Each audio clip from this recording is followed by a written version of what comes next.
Center for the Study of Economy and Society's Fall Colloquium Series.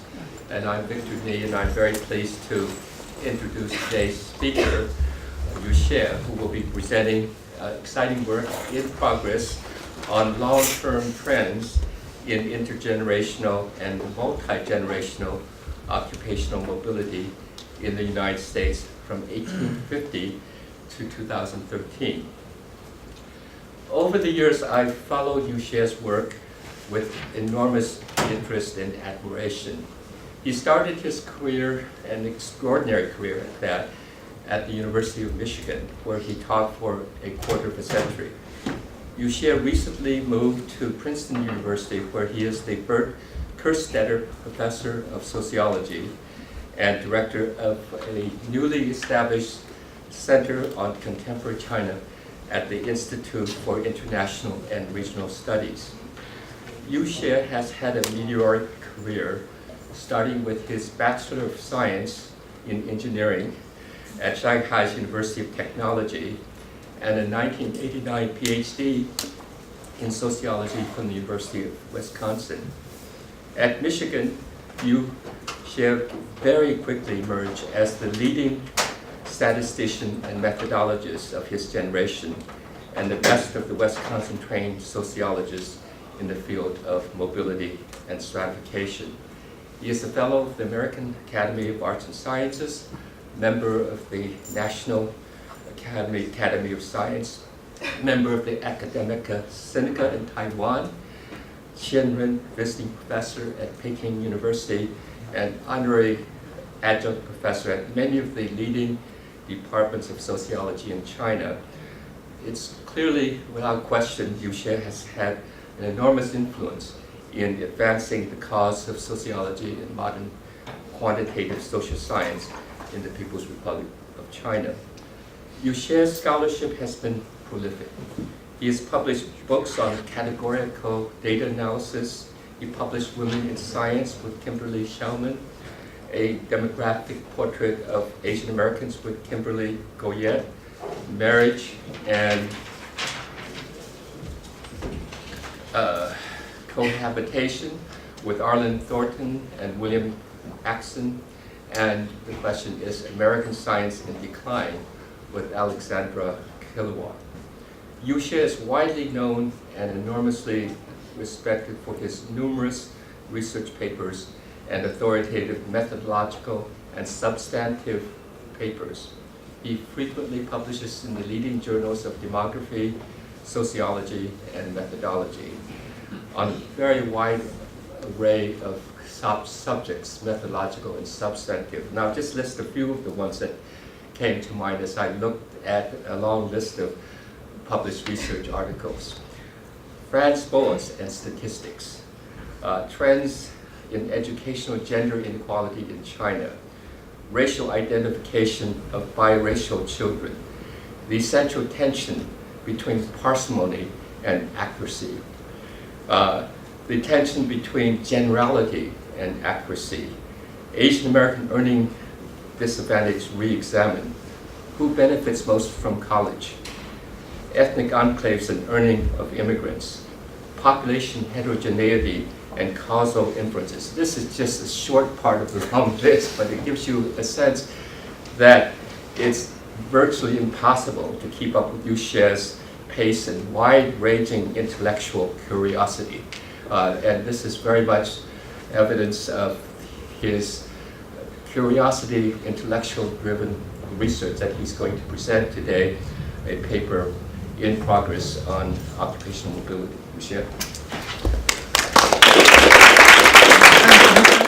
Okay, thanks, Victor, for the kind introduction.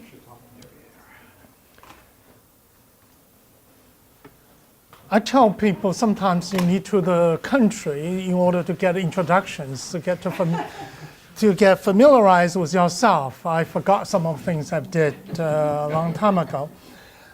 While we are getting help for the login, let me tell you the background of this paper. I was a graduate student at University of Wisconsin-Madison in the late 80s. And many of us, including people you know, such as David Grusky, Sonia Zeleny, myself, Raymond Wong, of course, Bob Hauser and David Fezerman, were all fascinated with the question of intergenerational mobility, especially trends in intergenerational mobility. At that time, we find out later that it seems like nobody else cared about trends in intergenerational mobility. There was not much interest outside Wisconsin group on the question of trends in intergenerational mobility. As I will show you later, there is an intellectual reason for lack of interest in the topic. Because, I don't know, federal government spent a lot of money on OCG2. OCG2 was conducted as part of CPS in '73 for comparison of occupation intergenerational mobility between OCG1 '62 and OCG2 '73. What's the main finding? After all the dollars and hard work of interviews and computing power, we had a CDE, we had a good computer. What is a VAX computer to do all the computation. The result is that there's not much change in intergenerational mobility. So if there's not much change, why study it? It seems like a stable thing. So the interest in trends in intergenerational mobility went away from sociology.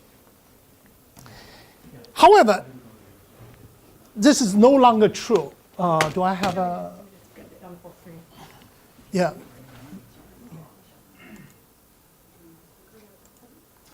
Okay. Good. Now, the interest has come back. Look at those people. Chetty, economist, well-known economist. Even former President Obama. They're all interested now in trends in intergenerational mobility. So all of a sudden, everyone seems to be interested. Everyone on the street, Wall Street maybe, is interested in trends in intergenerational mobility. And we're interested because, in part because income inequality has widened in America. It has been speculated that there might be a relationship between income inequality and intergenerational mobility. And from cross-sectional data, it seems like the larger income inequality, the less social mobility, intergenerational mobility. The two, this is a plot from cross-sectional data, but the data are really about different things. Income inequality is in some ways is univariate statistics, one variable, distributional variable. Intergenerational mobility data come from two variables, from parents and your own respondents, your own generation. So in terms of measurement, they're entirely different measures, but it has been speculated that one may be related to the other. That is, income inequality may cause a slowdown or rigidity in social mobility or closeness of intergenerational mobility. So we're interested in whether increasing income inequality has closed down intergenerational mobility in America. Recently in Science magazine, David Grusky and Chetty had an article that claimed that in the short run at least, absolute mobility has come down. And this is underlying current in sociology, stratification research at least, and also in economics. It's a small part of economics, but there is a group of economists who are concerned about intergenerational mobility. So this paper came from an earlier debate I had with Joseph Ferry. Joseph Ferry is an economist who is like Chetty, is interested in long-term trends in intergenerational mobility. We had a relatively unpleasant exchange in American Economic Review, and I thought I would be done with him for life.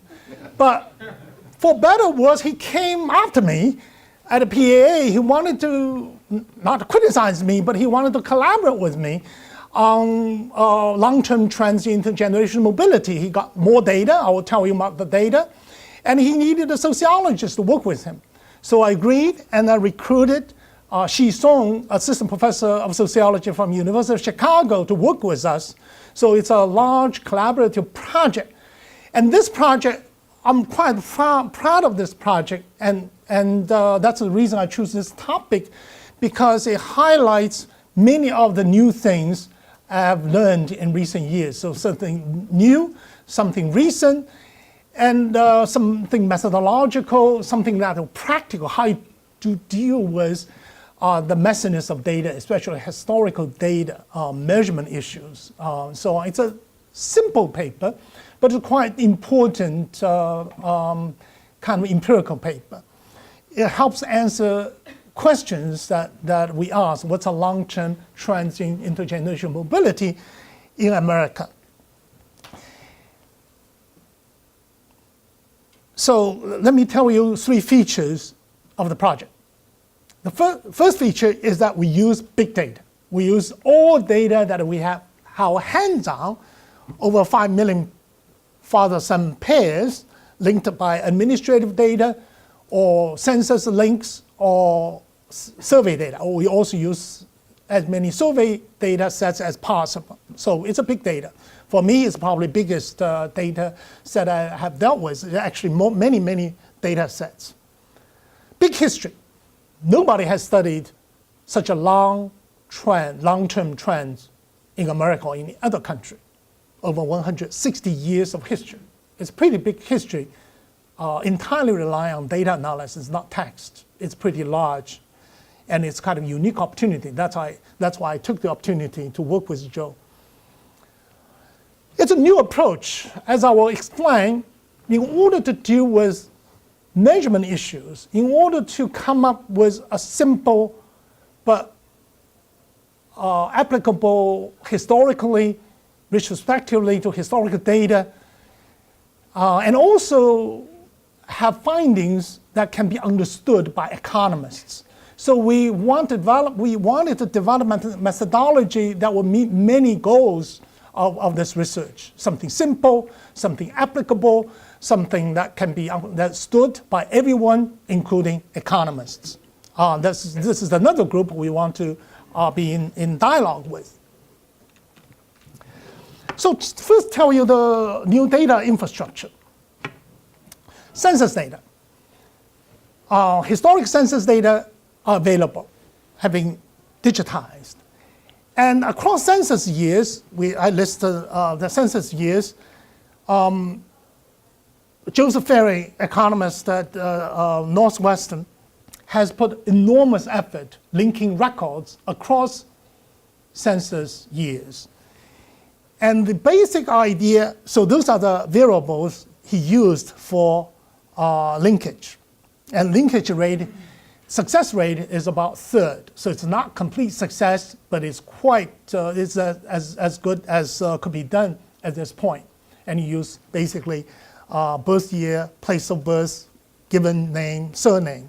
And we can only do it for men because women would change their first names. And this is the idea. It's a false advertisement in some ways. Today, in the project, we do want to do multi-generational mobility, but so far I'm going to only present results for 2-generational mobility. So across census years, you could, when father and son live in the same household, then the son will leave the family household, and then you follow that son in later census, and in 1880 census, and then you find the grandson from 1910 census. So just search for names and match on many characteristics to get linkage. This is a historical census data. For contemporary data, what do? We rely on administrative data that are managed within the Bureau of Census. Census Bureau, we have no national IDs, but Census Bureau has developed a coding system that is almost like universal ID, but internally used. And in that project, they linked census data to CPS data, to ACS data, and so on. So it is administrative data. For this reason, why we don't have a complete paper is because we use confidential data, and when we publish, we need to get permission from the Census Bureau. So we want to be sure everything is done before we even apply for permission. So this project is taking quite a while because we work with confidential administrative data. So the PIC is an ID used by Census Bureau, and the accuracy is quite high. It's much, much higher for recent data because it is administrative data, and the Census Bureau knows a lot about us. They can link across census forms to survey data. That's what they have. So they allow few research teams to access data. Unfortunately, Joseph Ferry has obtained permission to use the data for our project. So we have early years, we have historic census. In most recent years, we have administrative data. In the middle, we also have survey data. So it's quite comprehensive. That's why we can claim to have a comparative study of long-term trends from around 1880 to the present. There's more information about CLIP and about David Grusky and others are trying to lead a new effort to conduct American Opportunity Study. We also want to use survey data because most results from the past research have been based on survey data. So we want to combine our results from results that are based on survey data alone. So we gain more confidence of our results once we compare results from administrative data to results based on survey data, more traditional sociological studies. So those are the survey data we've used. Basically, we have used almost everything we could find. Okay, now this is a big part of our work and big part of today's presentation. What's the problem? The problem is that when you deal with intergenerational mobility and you're dealing with two moving parts, one is change of occupational structure. One is net of that change, relative mobility between parents and children. So why is that? It's because one generation usually is separated by 20, 25 years or so, and parents' occupation structure from parents' generation is not representative of any period. It's just, so Duncan said, you are better off treating father's occupation as attributes of children's characteristics, of children's. And for example, among fathers, there are more farmers than among sons, because in the past there were more farmers, and also because more farmers give birth to sons. They just have had a higher fertility. So for various reasons, the occupational structure of parents is different from occupational structure of children. So what do? For a long, long time, we relied on something called log linear model that was developed by the Goodman, Clifford Clark, and Duncan, and Hauser, and I contributed to something in 92. And David Grusky has used that method for a long, long time until recently, and so on. So why do we use log linear models? Because we use the log linear models to partial out the unequal distribution of occupational structure. Then look at odds ratios as relative mobility unaffected by changes in occupational structure. We separate the two parts. There are many problems with this measure. One is that separation, is that truly independent? You separate structure versus relative mobility. There is debate on that. The most important problem is that few people understand log linear models. How many people have taken a course in log linear models here? Wow, you have. Well, quite a few. But half of the people who understand log linear models are already in this room. Not too many people understand log linear models. Economists constantly have difficulties with log linear models. And they complain to me about the difficulty to interpret log linear models.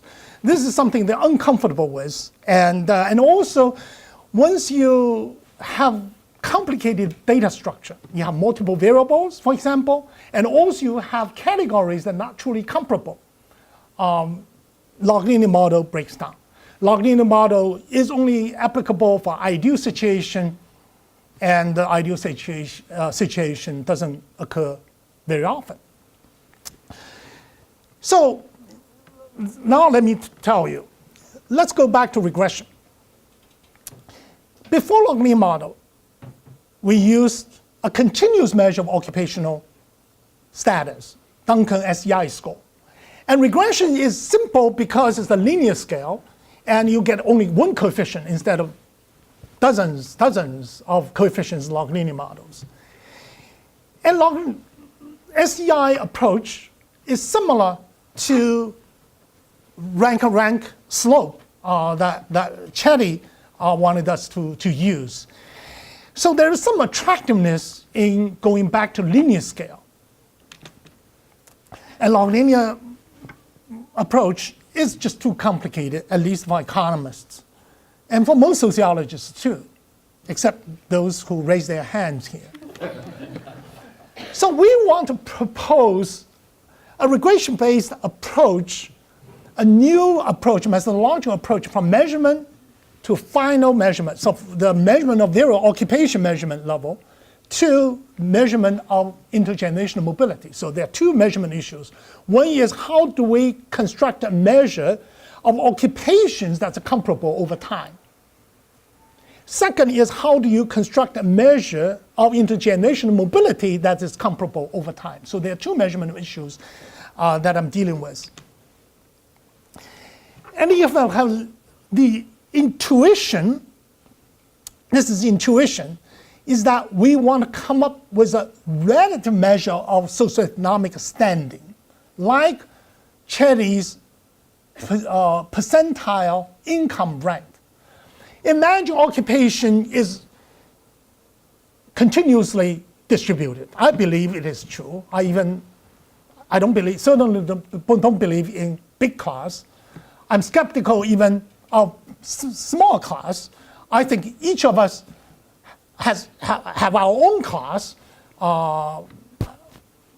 all have our own class. So occupation, in some way, social status is continuously distributed. If that is true, then we can try to locate a person's position relative to all his or her peers. In this case, it's men, his peers, in the same cohort. So if we can come up with a relative measure to begin with, a person's percentile position in the society in this cohort, then we don't have to partial out the distribution part, because we handle distribution part in the measurement of social status rather than in the modeling stage. So this is the first insight, is that we want to find a person's relative position relative to others in the same cohort. Then we are done with relative measure. Then we can construct correlation, rank correlation, as it is done for income. And we don't have to worry about structural changes, because we handle structural changes in the measurement of social position. So this is a basic insight. So how do we do that? There are many, many steps. We already know, this goes back, we have two ways of handling marginal distributions. One way to do it is to do log linear model in the modeling stage. Another way to do it is partial out the joint distribution into a product of marginal distribution, then correlation measure free of scale. So correlation is scale-free measure of relationship between two variables. In this case, father's status and son's status. So this is basic insight. So we partial out in the beginning instead of in the later stage. So how do we do that? It actually turns out to be a very complicated procedure. The first step is that we do by birth cohort. So we think a person's position should be relative to others in the same cohort. So if you were, say, if you were a farmer, then maybe there were many farmers in your generation. So the status of farmers should be measured relative to all others in the same generation, in the same cohort. Same for truck drivers, computer scientists, and clerical workers. I'm going to show you.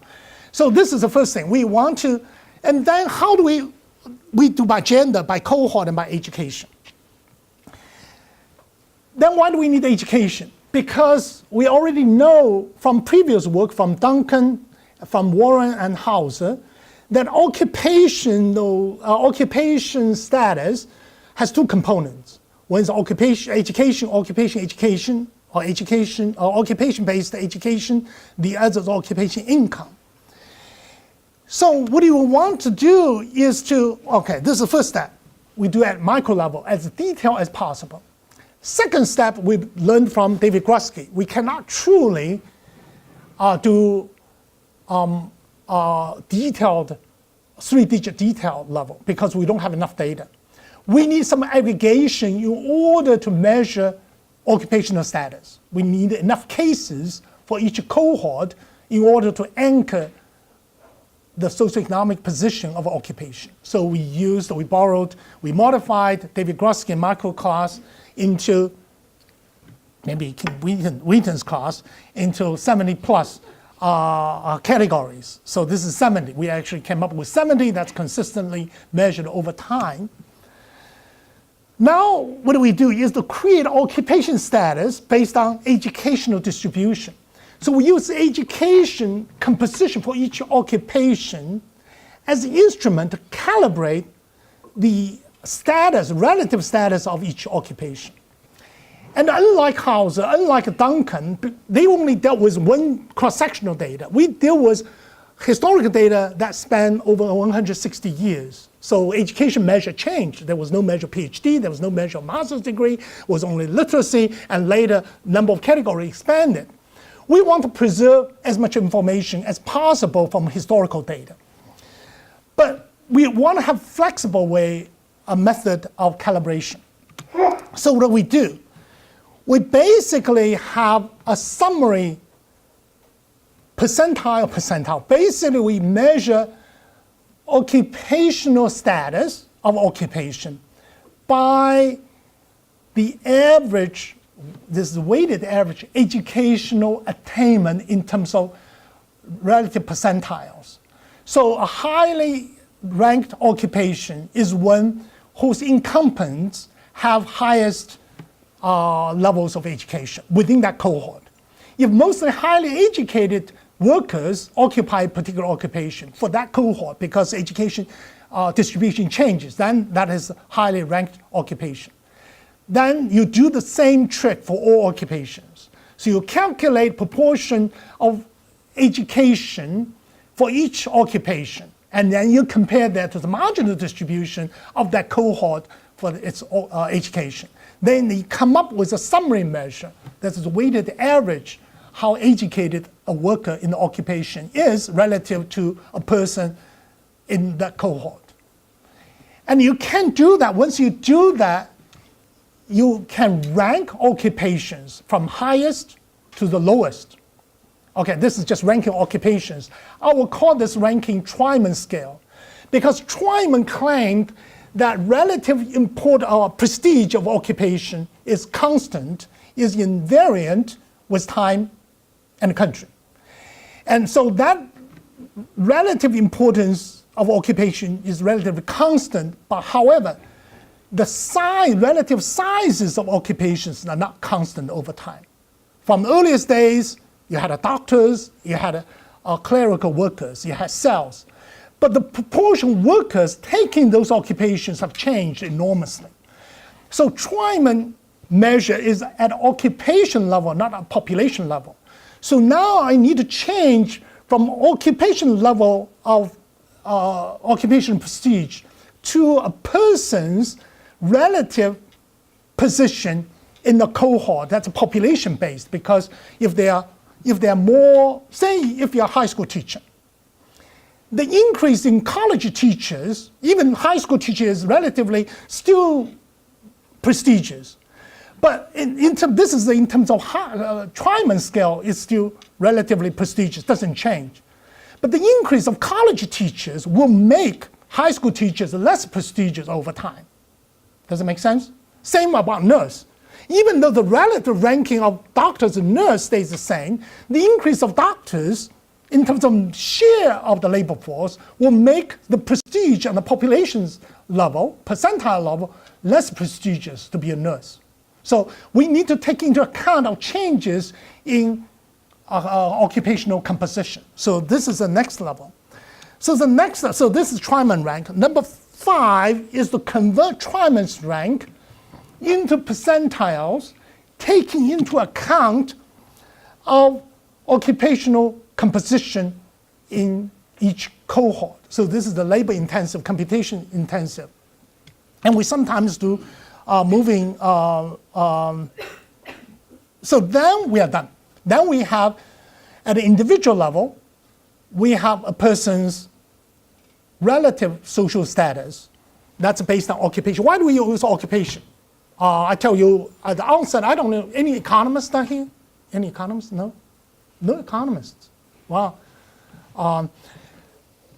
Why don't we use income? First of all, income is not available for historical periods. Second, occupation is probably better measured. It's a measure of permanent income anyway. So occupation, we use occupation as a marker of social status for that reason. So we go from your occupation based on external data. We pin down your relative position in your cohort in terms of percentile. And then we also do the same for your father. And we do that for every pair. They could be separated by 20 years, 30 years, 50 years. Doesn't matter, because I always measure your occupation, your social status relative to your peers in the same cohort, and your father's relative social position relative to his peers in his cohort. Does it make sense? So we do that for the entire data set. Give you an example of office and clerical workers. Tryman rank is relatively stable. Tryman rank is stable. Sometimes it's exaggerated, called Tryman constant. It's not a constant, it's more stable. We should change from Tryman constant to Tryman stable. Okay, so this shows that Tryman measure a relative ranking of occupation stable. But look at a percentile. Office and clerical workers was almost 100 at the top percentile and dropped to 40th percentile, even though relative standing in terms of occupation has remained more or less the same. Why is that? Because so many other workers have taken up positions higher than office and clerical workers. It's purely composition. So the difference between two lines is due to composition. And not your occupation, but occupation above you or below you.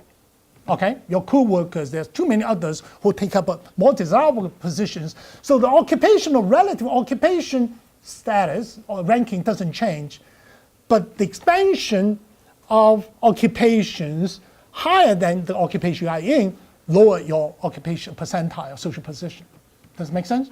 Okay, so I want to get that. Farmers, for example, Tryman is constant, but also farmers is higher in terms of rank in the earlier cohorts because there are more farmers. So farmers was not low status, not as low as later period.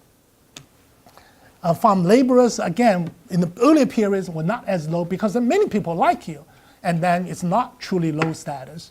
Only when everybody else has moved to a position higher than yours, your position, your relative position goes down. You can do a correlation between Tryman and our percentile rank. True enough, Tryman scale is more stable, has a higher cross-cohort correlation than our percentile, because percentile cross-cohort correlation is affected by changes in composition. Tryman is not. Tryman is occupation-based, and ours is population-based. Okay, now, how much time do I have? You have till 6, but do you want Some questions. So I'll finish in 20 minutes, 15 minutes. Any questions? Yeah, I can tell there's no economist because nobody interrupts me. Long term, now we're going back to, with apparatus we developed, a lot of computation behind us. We are ready to answer the question: what is a long-term intergenerational mobility? From early literature, I already alerted to earlier why we were not interested in transient social mobility or intergenerational mobility, because they pretty much remain the same between 62 OCG and 73 OCG2. And this is actually basic finding of Chetty. Use income tax data, relative income mobility since the 70s has been more or less constant. So Chetty repeated what the common wisdom in sociology, initially developed by Fezman and Hauser, later also by Jones, Fezman and Hauser. In industrialized society, intergenerational mobility more or less stays the same. That's a common wisdom. It doesn't change much. And Chetty's finding using tax data just confirms that, except that it doesn't cite sociological work. It's a disciplinary quirk I never understood. It came from sociology. Relative income mobility, like relative social mobility, stays pretty much the same in industrial societies. That's common wisdom. Just in case someone is going to take a prelim next summer. So you got that from me. Bella and Hout find a dip for the 60s cohort. We're not completely sure why there's a dip, but it was reported there's a dip. As I said, Hauser and Fezman, in their analysis of OCG1 to OCG2, pretty much find a flat trend, not much change in intergenerational mobility. Now it's an interesting part, because we're dealing long term. Do we still see the constancy in the long term of US history as we have seen since the 1900s or not? I should go back to my early exchange I mentioned with Joseph Ferry in AER.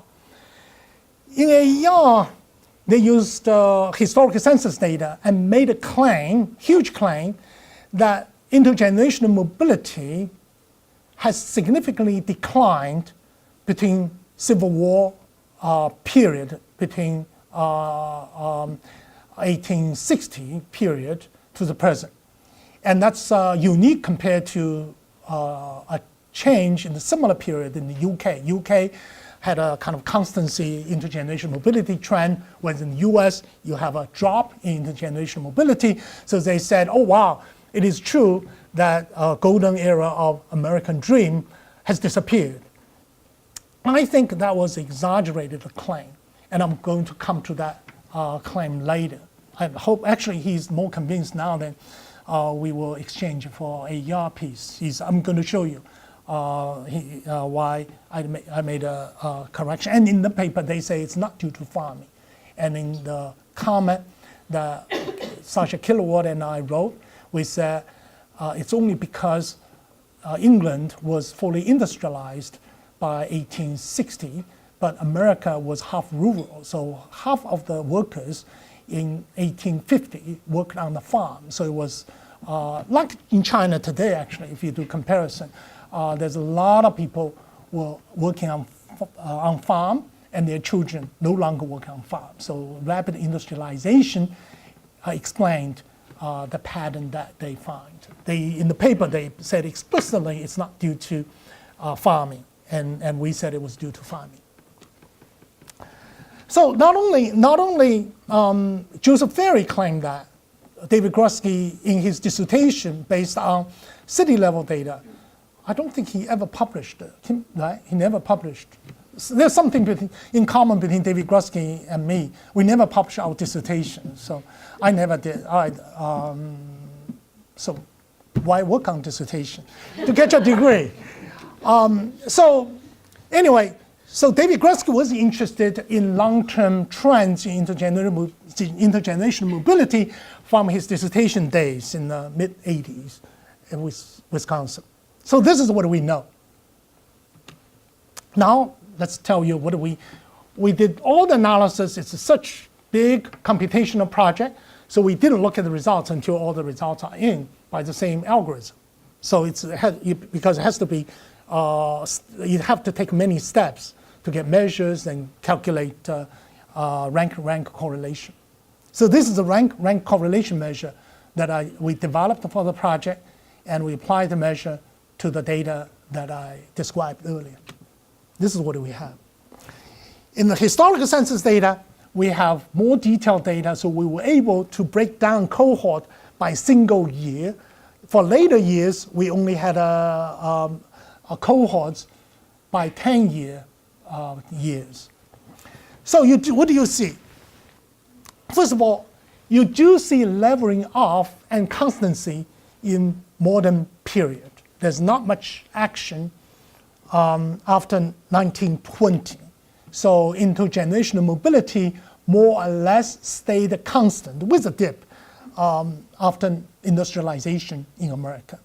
Second, there is increase in rigidity, that in correlation. So higher correlation means less mobility because it's the father-son rank-rank correlation in social positions. So higher the correlation, the less the mobility.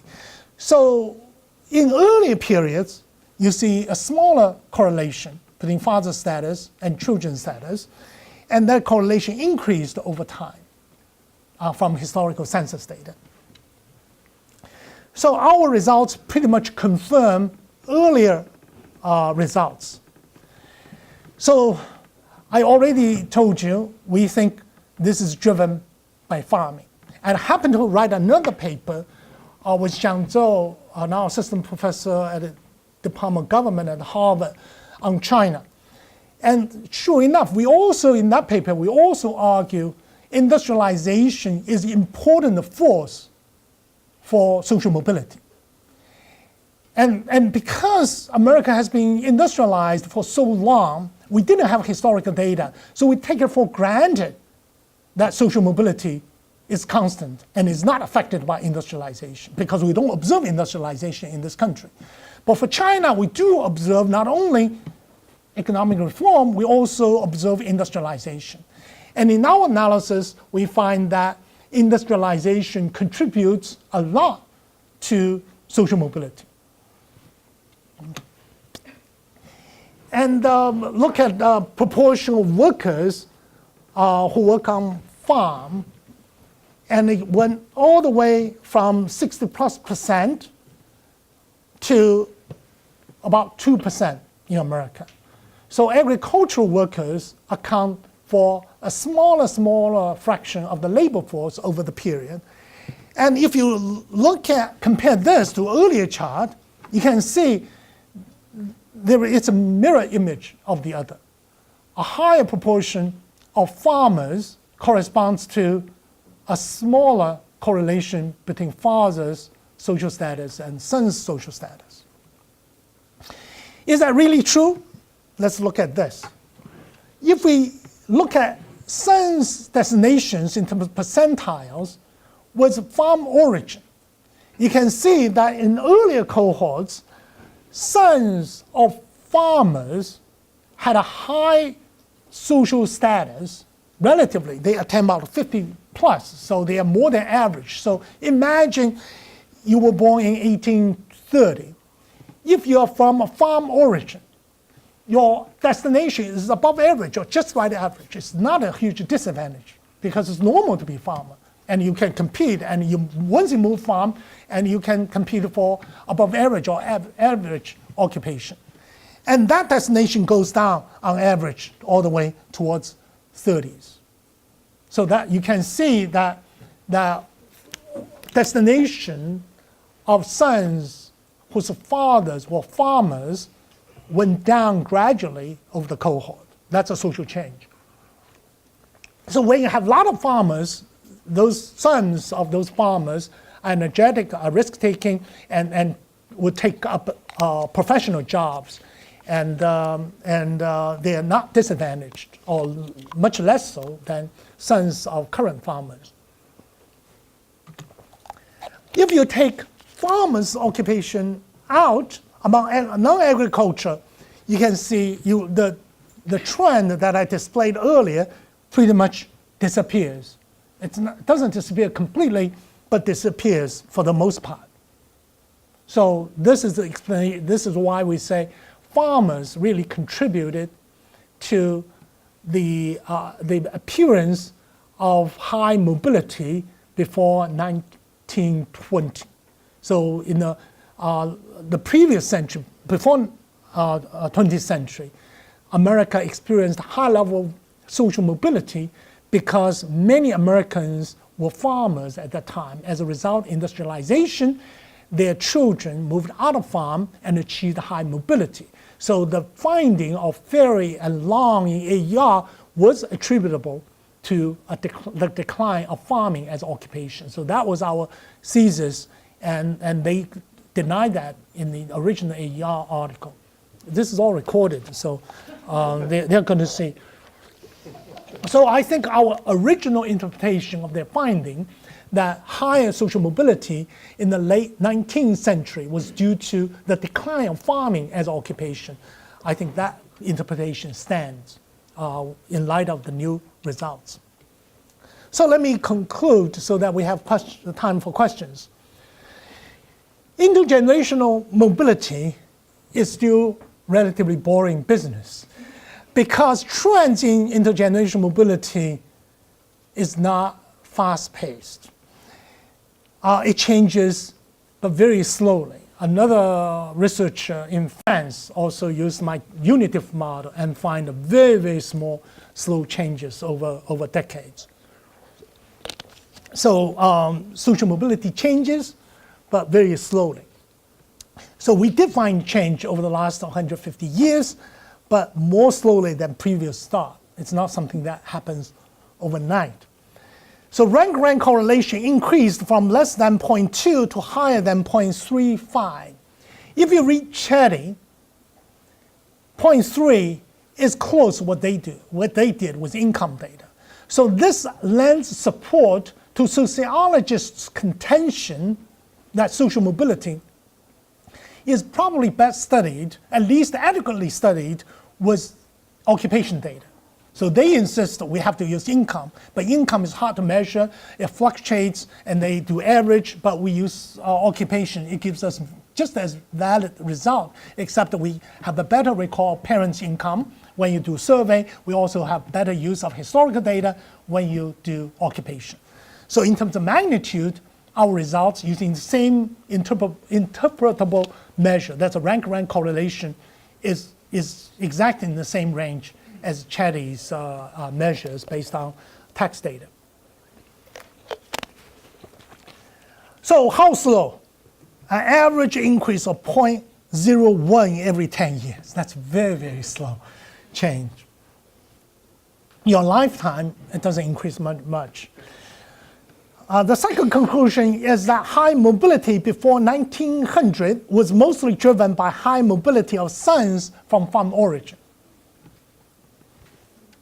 Sons from farm origin had a high social status. They achieved high social mobility. That contributed to overall high mobility before 1900. Besides the long-term trend, we also observe short-term fluctuations. We're not yet clear why there is a sudden drop for the 1950 cohort. So this is something I welcome your ideas and ways of testing the ideas. The future research needs to consider more refined theories to explain those fluctuations. And we are also, she has some family emergencies. So once she's back, we are going to work on multi-generational mobility. So when we finish that, Victor probably will invite me back. So I need to get ready for his next invitation. Okay, that's all my presentation.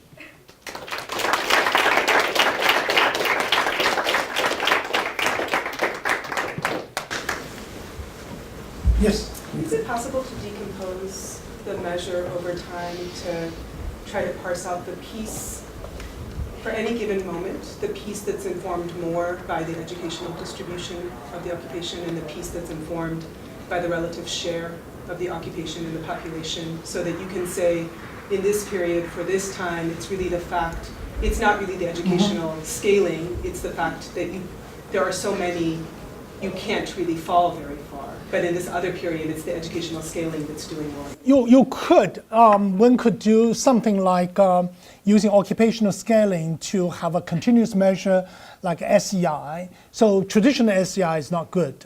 Even Warren House is not good. We actually are trying to do that. So you can have a purely SEI that's occupation-based, unaffected by composition. That's just the occupation-based, and you just assign a score based on this education scale calibration. And then you can do similar thing with that. We will do that. No, I mean in your steps. Like when you, Yes. when you take these steps Yes, to... if we just ignore the last step, it will give you that. Exactly. Yeah, if we just ignore, this is what I mean. Yeah. So if we ignore the last step, if we just do this part, not composition, we get a new measure. This is actually what we want to do. We want to develop occupational index, SEI, based on historical data, cohort-based, that is calibrated by education throughout history. But that's not doesn't account for changes in composition. So we can use that to do correlation. That will tell us education effect and not a composition effect. That's what we will do, yes. This is a byproduct. So we're aware of this measure of SEI using education alone and leaving composition out. Maybe I could not quite understand from the steps because I don't study this data. Just wondering if in the era of industrialization, let's say post-farm, if organizations create artificial hierarchies, for example, clerk technicians, associate professionals, and managerial level. Like how do you account for within, for example, that's a law firm and have all this hierarchy within an occupation, how this mobility happens and how will your measure account for that? Yeah, first of all, every measure, every concept we have is imperfect. Occupation is one such example. Occupation, to me, I had this argument with David Kerstetter, occupation to me was a convenience vehicle for government to aggregate jobs into so that they can report statistics. Within occupation, jobs are heterogeneous, are individual specific. My job is different from Victor's, even though we have the same title. So occupation captures some aspect of your job, but not completely. So what you do is that you ignore temporarily within group heterogeneity. You look for differences across occupations. So this is always a sacrifice. You ignore because otherwise you cannot do analysis. You don't have enough cases to aggregate education over to get some kind of measure. So this is a kind of compromise we make in social science. You have occupations so they can measure it. It's a stable characteristics. If it's just one individual, you can never do any analysis.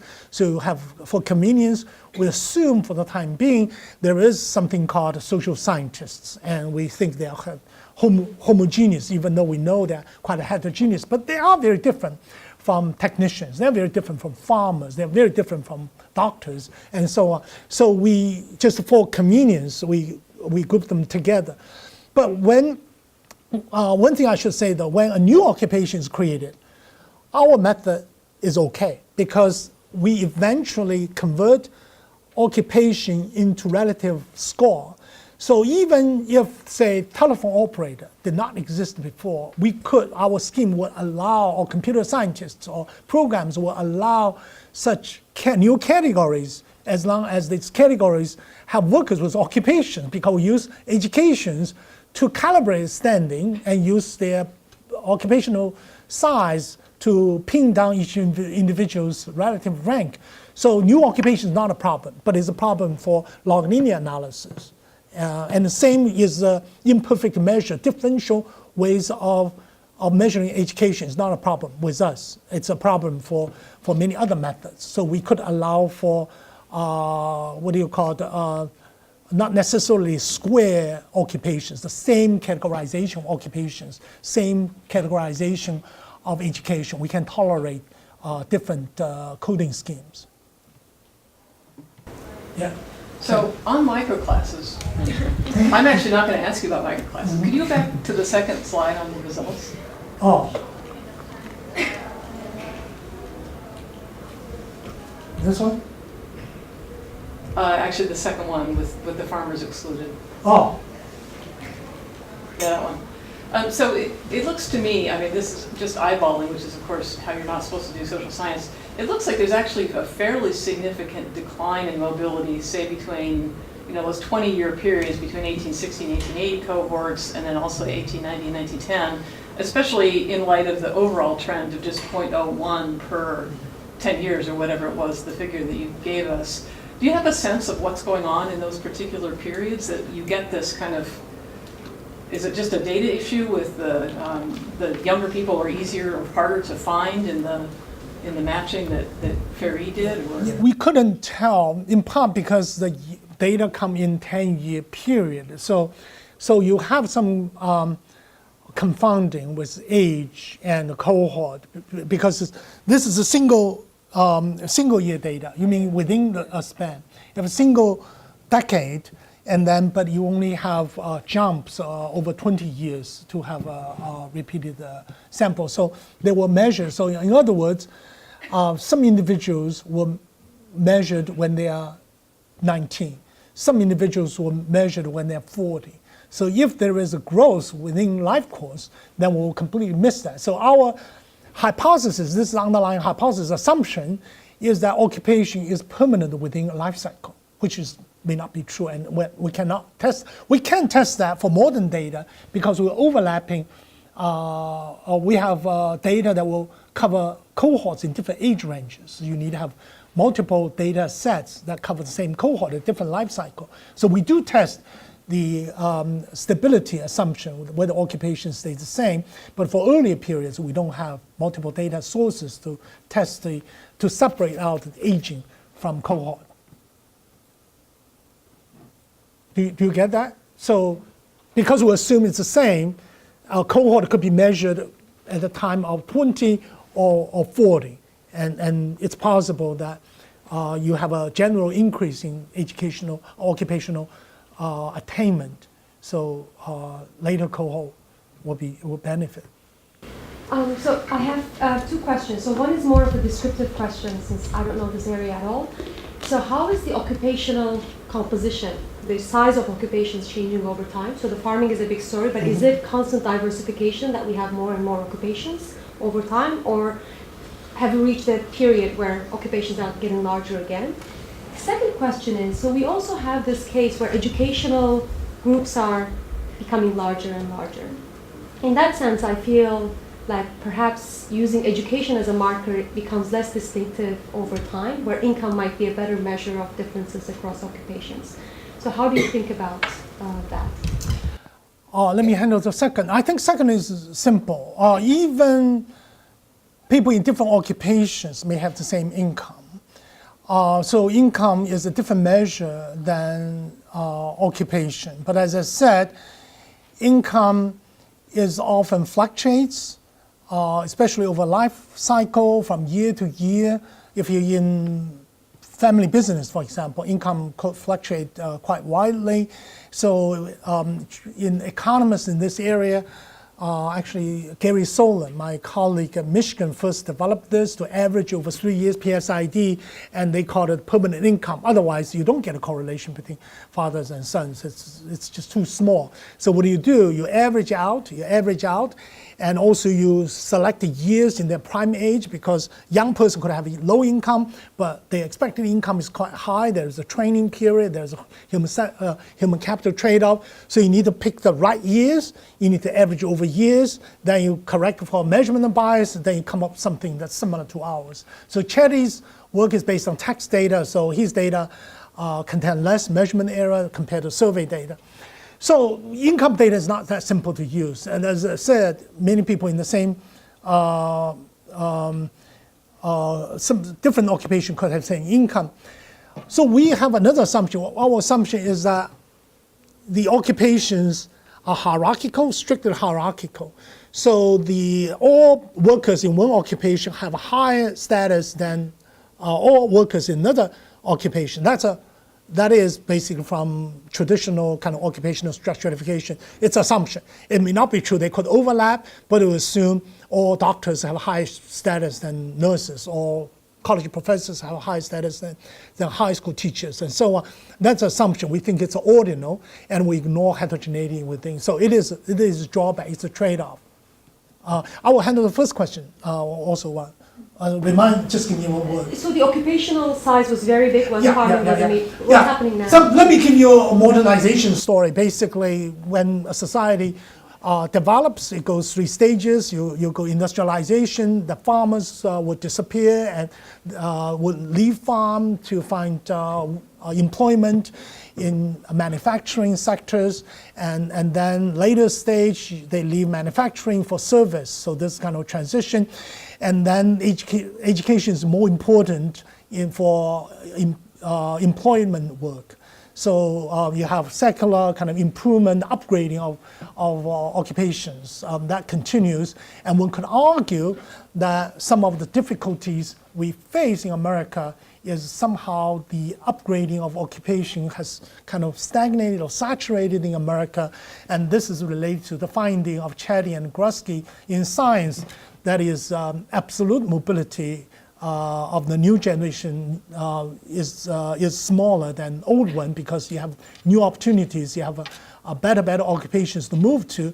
Now in America, good jobs are disappearing, and even they leave bad jobs of parents, they cannot find jobs that are much better than their parents. So this is a kind of saturation story, and that's why I said if you like social mobility data in China, it gives you an optimistic view because there's more room for people to move from bad jobs, from parents' bad jobs to children's better jobs.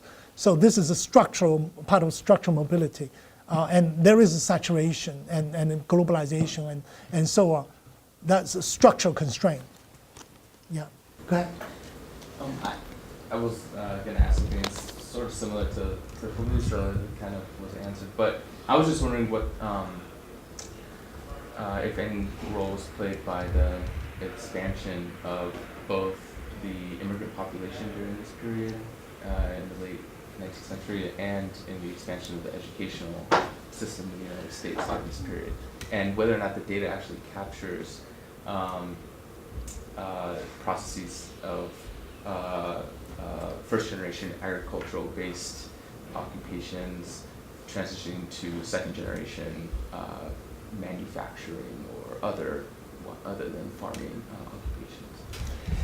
occupations. So there are two side stories. One is internal migration from the East Coast to the West in the early period. The second is external immigration from Europe. From modern era, it's less so. So we handle the second question by restricting the analysis to native-born Americans only. That's safer because that makes analysis comparable. Otherwise, it's very hard to do. I think the internal migration is a part of the story for upward mobility in 19th century. So you have transcontinental railroads, you have development of the West, and people moved farm and they went to the West. So some of that is in this internal migration. We are not completely capturing. We're just there's more work to be done. Then we want to another idea going back to the measurement of heterogeneity. Farming is highly heterogeneous category. What are the really heterogeneous category? This is a problem I have with microclass with David Grusky. I think cells, however you measure, it's too heterogeneous. It's not a single class. It's too heterogeneous. You could be cells for Donald Trump Tower. I don't know if it's ever for sale after he's president, but you could be selling Rockefeller's buildings. You could also be selling I don't know, basic things on the street. You can sell $2 a piece, dollar store. So cells is very heterogeneous. Managers are heterogeneous also. You can manage one person, you can manage 10,000. And farming is another. Farming is extremely heterogeneous. Some farmers are wealthy, some farmers just live in bread all the time and cannot make a good living. So one idea is to use historical data. There are data on land acquisition, size of land. So we try to use historical data to see assets, land assets, to pin down the heterogeneity within farmers. So if there are data, you can use data to further differentiate social status within a single category. And I think those categories are heterogeneous. Farming is one of them. Yes, I have a question that kind of goes back to Felice's question, which is that, so the trend, as I understand it, that you identify here is that intergenerational mobility is higher during industrialization, de-agriculturalization, but then as time goes on, that elasticity coefficient, that correlation rises. But if you go back to that slide near the beginning with the cross-national comparison, one thing I noticed there is that a lot of the countries you see in that bottom left corner,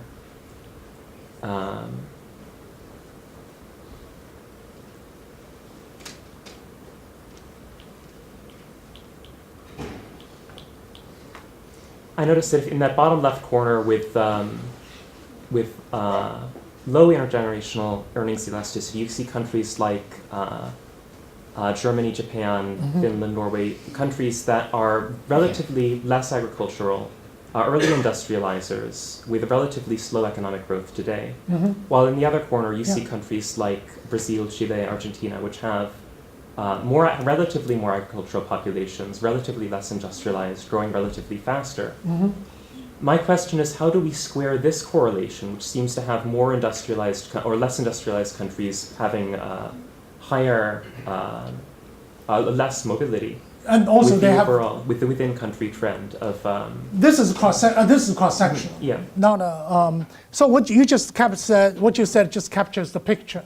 So at the lower left corner, you have countries that have relatively low income inequality and low, elasticity, have elasticity. So this is high mobility. Is that high mobility? And then, first of all, this is cross-sectional data. I never know this is good enough data. From our work, we compared. We do have, actually, do I? I wish I had another slide. Actually, this is good, such a good question. Can I connect my computer to it? No. Run a USB stick, maybe?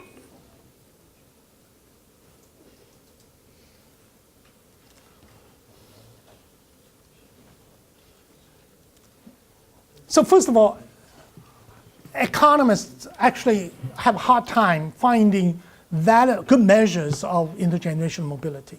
So this is usually they do income. This is intergenerational earnings elasticity. This is what Gary Solon developed. But when we do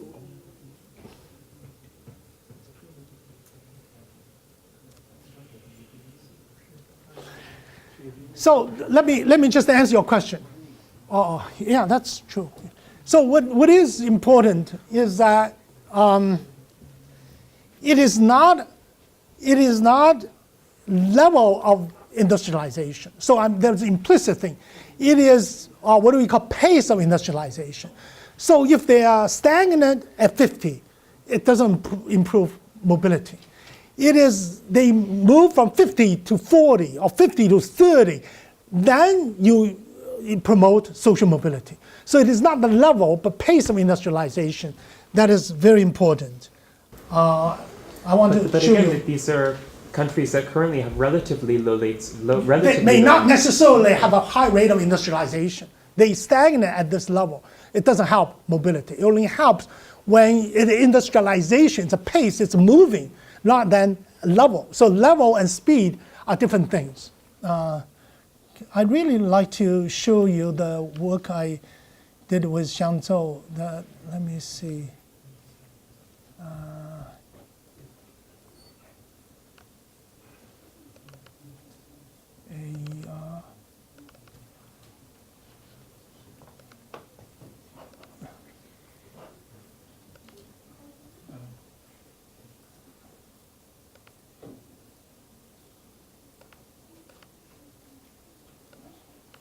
Sometimes are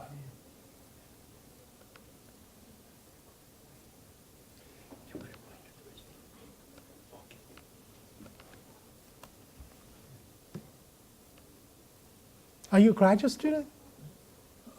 You will do well in the field. That's a good question.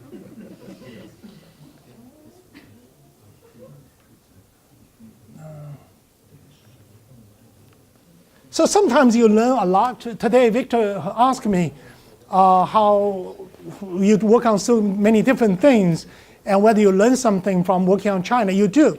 When you work on another country, you really understand how another country or US is different. This is a Xiangzhou. Not this one. No, this is the same. Another one. Is there another one? Did you put the other one? Put another one. So the now, okay, go ahead. I would just like, could you put up the slide again that you were just looking at the graph? Okay. I mean, She's going to take it away. It's all right. The countries in the left corner, like two of them, Japan and Germany, they are two special capitalist types where you have more labor protection, at least until recently you've had this. And the other four are really well-established social and welfare regimes. So the question of like how much those policies affect this also huge. taken into account. Oh, I think huge. I think this is a simplified version. The social policy matters a lot. Income inequality is affected a lot by tax regulations. Tax code affect income because this is mostly after income, after tax income, post tax income. So it's affected by government policies. Oh yeah. So then maybe what we're seeing in the US case isn't so much that this is a structural general economic effect, but that US welfare policy has also been relatively constant once industrialization. Yes. There is a stagnation of occupational structure, so it loses momentum, and there are no good jobs for young people to go to. So you can see the frustration of Occupy Wall Street, not as much as a protest against income inequality distribution, but as a frustration with the local market. Same with Hong Kong. They have no good jobs to look for. They are frustrated. Are you on the wrong one? So your paper's over there. There.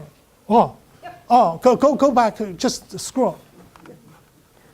This is with Xiangzhou and revised to submit of AJS. If you happen to be a reviewer, then you know that. Okay, this is what I want to show you. We measure speed of industrialization by farm origin minus farmers among fathers. It's a higher number. Proportion of farmers among fathers minus the proportion of farmers among sons. And this goes higher number means higher, faster rate of industrialization. It's the speed of industrialization because more difference, more gap between father's generation and son's generation in proportion of farmers. So this is China's fast industrializing country, and those are slow. And you can see social mobility. This is a barrier goes down. So when a country undergoes rapid industrialization, it's just really speeds change rather than the level. What's the time period for this? This is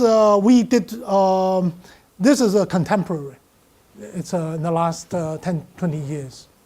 We look at two data sets actually. One's Caspi, the others is we got data from Richard Breen. So we look at all available European data. This is mostly European plus China and Japan. and Hiroshi supplied those data. So this is a comparison. We also showed that China, there is decline in social mobility, but social mobility, relatively speaking to other countries in China, is quite high. This is give you comparison. This is China. You have a slowdown in social mobility, but even the most recent cohort in China, they have a higher level of social mobility than other countries. So there is a decline as we expect. This satisfies Victor Nee's need. So there is with more recent cohort, they experience more social rigidity. So social origin becomes more important. It's more like capitalist society. So China was very different from capitalist society. It was very open, had a high level in mobility, but now it's approaching capitalist societies. But still capitalist societies have less mobility than China. So China is losing its advantage in social mobility, but it's still quite well off compared to industrialized Western capitalist societies. Okay, yeah, you will be waiting. I was just going to, you asked about the 1950s dip. I mean, it seems like that's consistent with the Easterlin hypothesis. You're talking about the baby boomers who are products of parents who came of age, they're Depression born, came of age in the 50s. The economy was pretty well. 20 years later, they didn't do so good because you had a glut on the market in the 70s and a lot of competition with the baby boomers. So it seems like it's it could be baby boomers, except it goes the other way around. So we are looking, the baby boomers were born in the 50s, right, and we are looking at very high mobility for those in the 50s. So again, it goes against the Easterlin hypothesis, because Easterlin hypothesis said the large cohort is bad. The birth cohort of the 50s. child or the birth cohort of the parent? This is a child. We always anchor cohort by child. The 50s, they were the baby boomers. The baby boomers. So why would baby boomers do better, have a higher mobility than other cohorts? Oh, I thought you said the other way around. No. They had a dip in intergenerational coefficient means high mobility. High numbers on elasticity. Right. Less mobility. Yeah, it's elasticity. Yeah, the higher number means more rigidity. Right. The lower number means more mobility. So why baby boomers have higher mobility? That's a puzzle. But it probably related to maybe more children per family. I don't know. So that's something that puzzles us. I saw a hand. I saw two hands actually. Someone there. I just want to get a short comment because I saw the Cody and Bolt talk reproduced the Corax paper with not with income but with occupation, and they see complete flat line. They see no country difference. So I think the Corax paper is very misleading and being criticized a lot. Yeah, China case is different from Europe. So in Europe, because they're all industrialized, when you look at Europe, it's pretty much no pattern. This is being found repeatedly, the industrialization. Either they're the same or there is no systematic pattern. You cannot really explain. But you do see a difference between China and other countries. So Javis and Song just published a similar paper on raising intra-occupational mobility in the US from 1969 to 2011. It's a recent published paper, and they concluded that there's an increase in intergenerational mobility, and this may offset the actual decreasing effect in intergenerational mobility. That's why overall you observe that the intergenerational mobility is relatively stable and growing, but they sort of concluded that there's more mechanisms at work here between the two. There are two dimensions of social change. One is cohort change. This is from Ryder. The other is life cycle. Here we just ignore, for simplicity, we ignore life cycle changes. We assume it's constant. It's not constant. We know there is change. But unless, as you said, unless the life cycle patterns systematically differ across cohorts, it's not going to affect our primary finding. Even it does if we anchor certain age range. We could do, for example, restrict to 30 to 40 years old. Then we can still have a comparison point to compare the trends. So I think our fundamental finding, the main finding, is not affected by intergenerational mobility. Those changes are minor compared to, I still think social changes is best captured by inter-cohort changes. Those is the main dimension. Within cohort, life cycle changes are important, mostly for understanding of dynamics within a generation, rather than for large historical changes. But this is just personal bias. But we should look at, this is related to earlier point about the, actually, I don't know whose point, yeah, Philippe's point is about the, your point about Kim's point about changes that might be related to age effect. So we should look more closely at the age effect. Whenever we have multiple data sources for the same cohort, they're likely to cover the same cohort at different ages, and we can look at life course changes to see if our finding are sensitive or not sensitive to changes in intergenerational mobility. Thanks very much, because I think the articles so argued that due to technological change and dehumanization, there has been a much greater mobility of the jobs. So I think that's a really big structural change happening since 1969. What paper is that? Oh, it's just published. I Googled everything that's similar to your topic today, and this is just published. Yeah. Oh, this is a paper I read. Not just published. Yeah. They are looking at much narrower. This is a paper written by my co-author Xisong. I know this paper.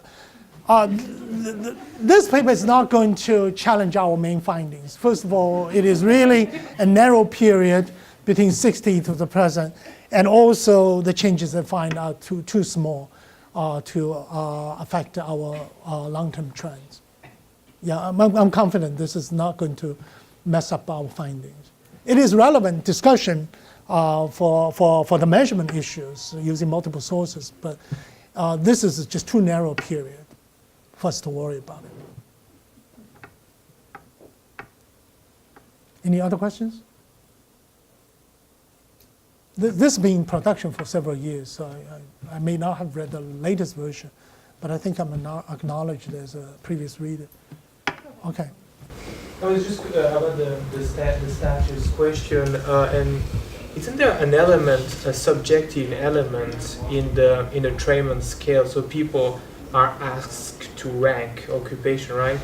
And I was just wondering, how do people do that historically, especially in time? I mean, in the farming time, you're not born and you're not saying, okay, I want to be a doctor, I want to be, even this way of thinking does not even exist before educational expansion. So how do you actually...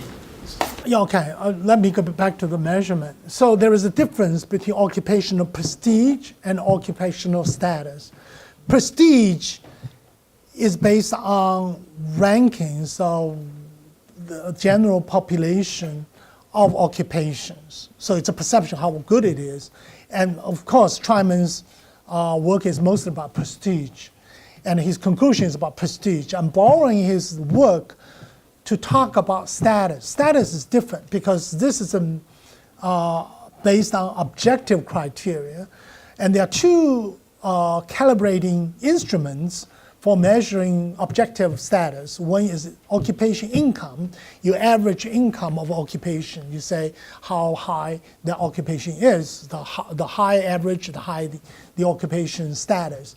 The other is occupation education. That is, you aggregate education level of all workers in the occupation, and from that you derive a status. It's objectively measured. So because of that, we are able, in our work is entirely objectively measured based on workers' education. So that's why we can go historically. It's all objectively measured based on So education. what's the education before even education exists, right? Education Yeah, it doesn't matter whatever, any information can be used. So for Duncan, it was high school graduate. For Warren and Hauser, any college, but we can use any. For earlier periods, we used before 40, we use the literacy. But any information is useful because, for example, one occupation could have a literacy of 0.5%. The other could be 1%. So the one with 0.5% has higher occupation status than the one with 1%. So any time you have differentiation in education composition over occupation, then you can use that differentiation to measure status. So then you just rank them. So it doesn't matter how much you rank them. Then you use the last step, you use size of occupations to get relative measures of percentile. Okay, thank you. Oh, you didn't get to ask questions. Are you sure? Okay.